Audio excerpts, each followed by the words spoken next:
هلا بنات، شلونكم؟ ان شاء الله الكل بخير. جات اليوم وياكم بفيديو جديد. اتمنى تدعموني باللايك والاشتراك للقناه وتفعيل الجرس حتى يوصل لكم كل جديد. اليوم راح اسوي عصير المشمش المجفف، عصير مركز وتقدرون تستخدموه، يعني تخلوه بالثلاجه تحتفظون به وتستخدموه تخففوه وتستخدموه. اسوي عصير الالو او البرقوق.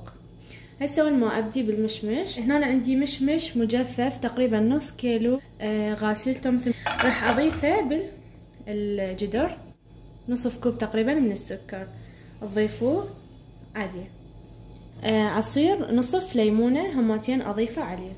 طبعا هسه راح اشغل النار.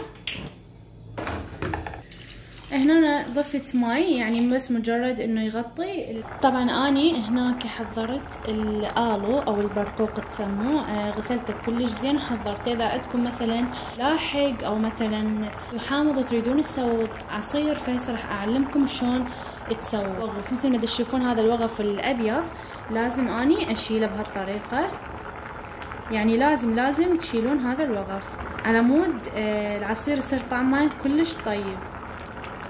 كل ما يطلع يعني حاولوا تشيلوه. شوفوا بدا يعني تقريبا يصير لين، انصي النار واتركه لحد ما يبدي يعني يموع كلش او يبدي يتسبك. حاوله على النار الثانيه الناصيه نفس الطريقه. طبعا عصير الالو نفس الطريقه، بس هاي الكميه اكثر فراح استخدم كوب من السكر. هسه راح ابدي اضيف الالو كليته. هسه راح اضيف مي اخليه يغطيه تماما. حركه تحريكه بسيطه على مود يغطيه كليته. هسه راح اعلي النار. طبعا هسه مثل ما تشوفون هذا الابيض همات راح اشيله بنفس الطريقه. هذا الوغف اللي يطلع كله شيلوه. هنا المشمش عندي طفوه لما تكون المشمش شوفوه طري كلش لين وطري. باعوه هذا المشمش كلش لين وطري. فلك جلاس مي بارد. طبعا لا تنسون انه هنا كل ما يصير عندي هذا الوغف اشيله برا كله بخلاط العصير.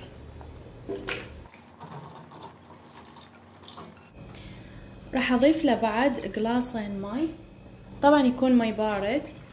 هاي ضفت له جلاسين ماي. يعني حاولوا تخلطوه كلش زين. ما شاء الله يعني ريحة قمر الدين كلش طيبة. شوفوا شلون كثيف.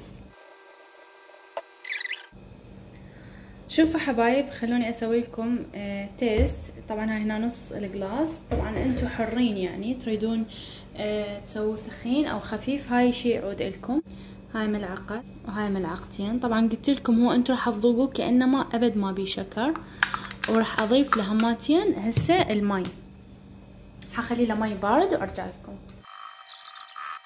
انا صار عندي عصير المشمش هذا مخففته، عصير المركز. طبعا هذا ينخزن بالثلاجة لمدة اسبوع. فاذا تحبون تفرزوه عسى ما يبقى سنة ما عليه شي، تفرزوه اما باكياس. تخلون طلعيلش مثلا طلعيلش كيس وتخففيه، تخليه بدولكة وتخففيه ويصير لك دولكة كاملة.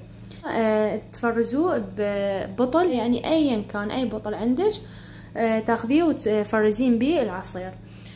هسه نرجع على عصير الالو. شوفوا لي شلون صار العصير، شوفوا لي لونه شلون صار احمر كلش قوي. قد مره ماعت حبه الالو، يعني كلش ماعت.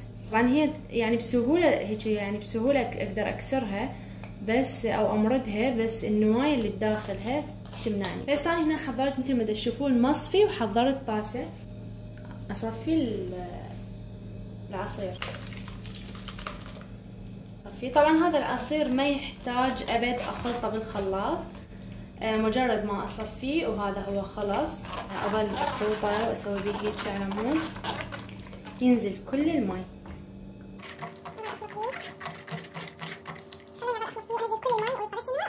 بقى بس القشر والنوى، يعني خلاص هاي العصير كله صفيه تبعه ما دا ينزل منه اي شي.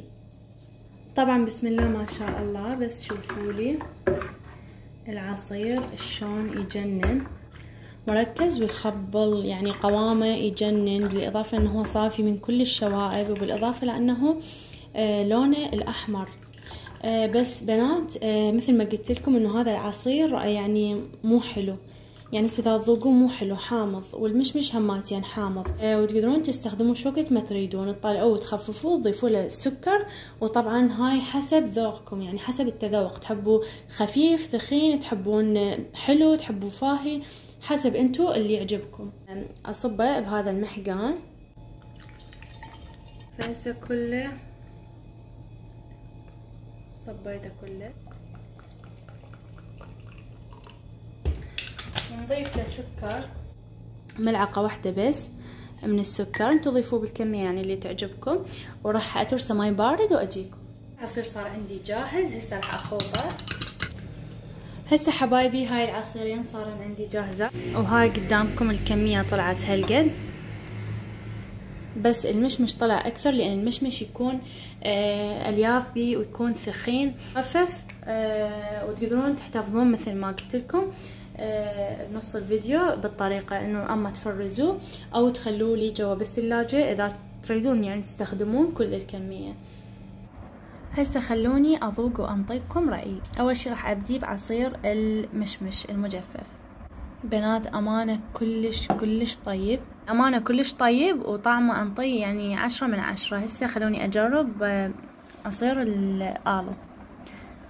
والله يعني عصاير يخبلن كلش طيبات، ومو لان اني مسويته قاعدة امدح بيهن او اقيمهن، بس حرفيا وفعلا يستحقن 10 من 10، واتمنى تجربوهن وتعطيني رأيكم.